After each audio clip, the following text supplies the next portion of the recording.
হাসিনা ১২টা বাজিয়েছে, সরকার ২৪টা বাজিয়ে দিচ্ছে বলছেন মির্জা আব্বাস। নির্বাচনে অংশ নিয়ে কোনো বেআইনি কাজ করিনি বলছেন চুন্নম। বিএনপির কাছে নিরপেক্ষ মানুষও ভালো কিছু প্রত্যাশা করে বলছেন তারেক রহমান।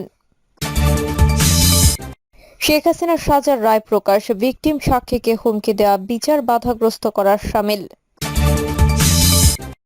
এবং সর্বশেষে জানাবো, সুদের টাকা না পেয়ে 7 মাসের শিশুকে আটকে রাখল প্রতিবেশী, আটক 4।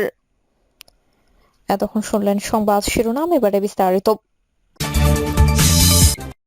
হাসিনা ১২টা বাজিয়েছে, এই সরকার ২৪টা বাজায়ে দিচ্ছে বলছেন মির্জা আব্বাস। অন্তর্বর্তী সরকারের আমলে দেশের সার্বিক পরিস্থিতির মারাত্মক অবনতি হয়েছে বলে দাবি করেছেন বিএনপির জাতীয় স্থায়ী কমিটির সদস্য মির্জা আব্বাস। তিনি বলেছেন, দেশের অবস্থা হাসিনা ১২টা বাজিয়েছে, এই সরকার ২৪টা বাজায়ে দিছে। অনেক কিছু বলার থাকলেও এখন ও সঙ্গত কারণে বলতে পারছেন না। উল্লেখ করে মির্জা আব্বাস বলেন, অনেক কিছু আছে বলার মতো, আমি এই মঞ্চে দাঁড়িয়ে আমার এই অবস্থান থেকে কথাগুলো বলতে পারছি না।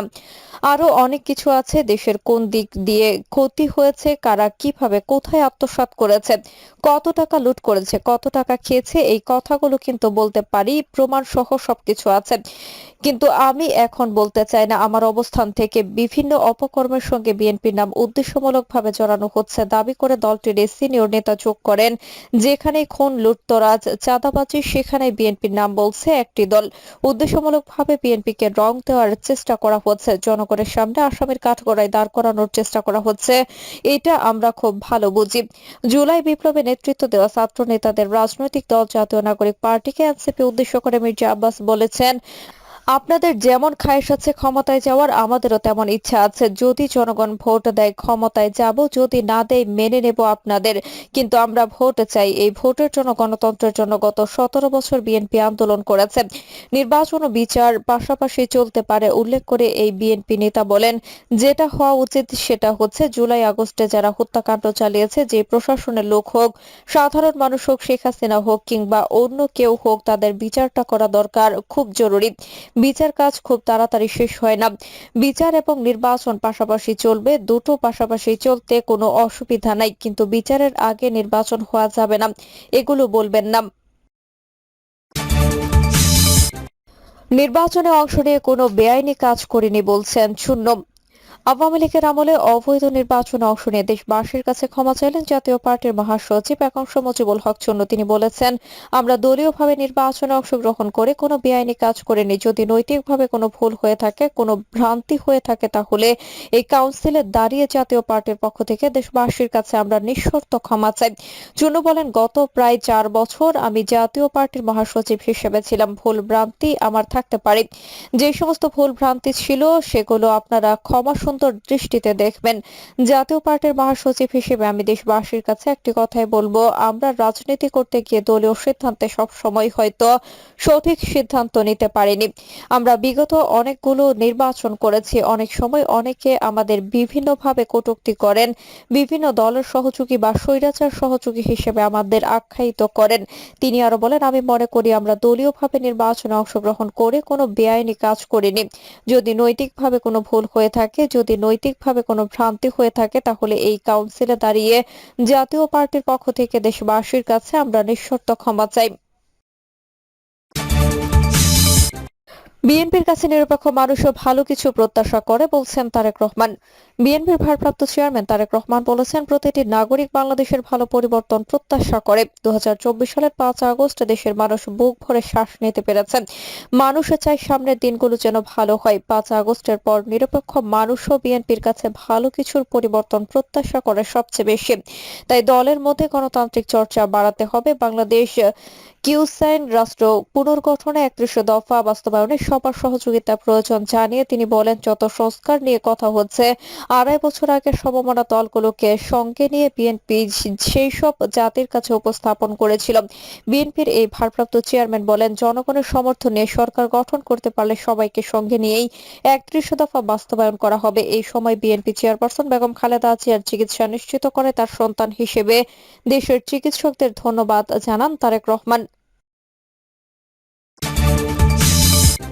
শেখ হাসিনার সাজার রায় প্রকাশ, ভিকটিম সাক্ষীকে হুমকি দেওয়া বিচার বাধাগ্রস্ত করার শামিল। ভিকটিম সাক্ষী ও তদন্ত কর্মকর্তাদের হুমকি দেওয়া বিচার বাধাগ্রস্ত করার শামিল বলে পর্যবেক্ষণ দিয়েছেন আন্তর্জাতিক অপরাধ ট্রাইব্যুনাল। আদালত অবমাননায় শেখ হাসিনা 6 মাসের সাজার পূর্ণাঙ্গ রায় এই পর্যবেক্ষণে এসেছে।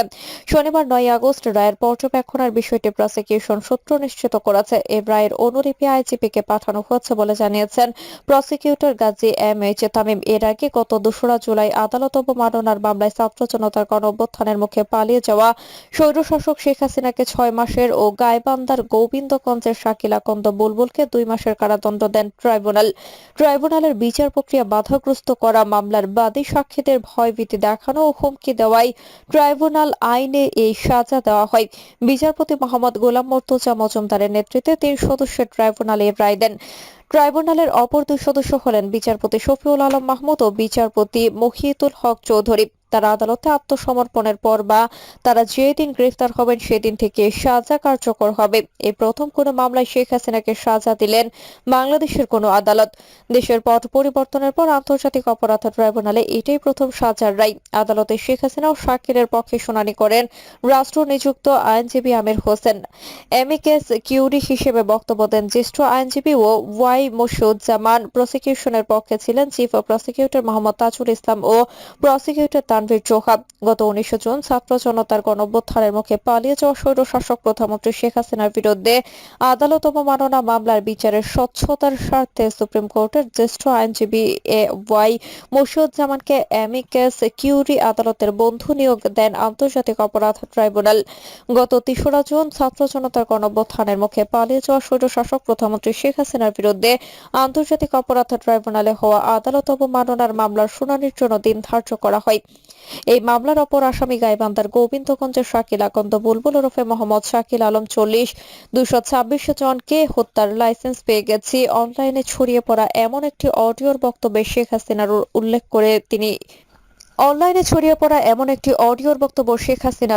করে তিনি সহ 2 জনের বিরুদ্ধে আদালত অবমাননার অভিযোগ আনেন ট্রাইব্যুনালের চিফ প্রসিকিউটর মোহাম্মদ তাজুল ইসলাম। গত 30 এপ্রিল এই সংক্রান্ত শুনানিতে 2 আসামিকে 25 মে ট্রাইব্যুনালে হাজির হয়ে ব্যাখ্যা দিতে বলা হয়। ধার্য তারিখে তারা হাজির হননি কিংবা আইনজীবীর মাধ্যমেও ব্যাখ্যা দেননি। সেদিন ট্রাইব্যুনাল 2 আসামিকে সশরীরে হাজির হয়ে অভিযোগের বিষয়ে জবাব দেওয়ার জন্য সংবাদপত্রে বিজ্ঞপ্তিতে নির্দেশ দেন। পরদিন 2টি সংবাদপত্রে এই বিজ্ঞপ্তি প্রকাশিত হয়। বিজ্ঞপ্তিতে 2 জনকে 3রা জুন ট্রাইব্যুনালে হাজির হয়ে অভিযোগের বিষয়ে জবাব দিতে বলা হয়। সুদের টাকা না পেয়ে 7 মাসের শিশুকে আটকে রাখল প্রতিবেশী, আটক 4। গাইবান্ধায় সুদের টাকা আদায়ে 7 মাস বয়সী এক শিশুকে আটকে রাখার অভিযোগে নারীসহ একই পরিবারের 4 জনকে আটক করে কারাগারে পাঠিয়েছে পুলিশ। শনিবার 9 আগস্ট দুপুর সদর উপজেলার কুপতলা ইউনিয়নের দুর্গাপুর গ্রামে এই ঘটনা ঘটে।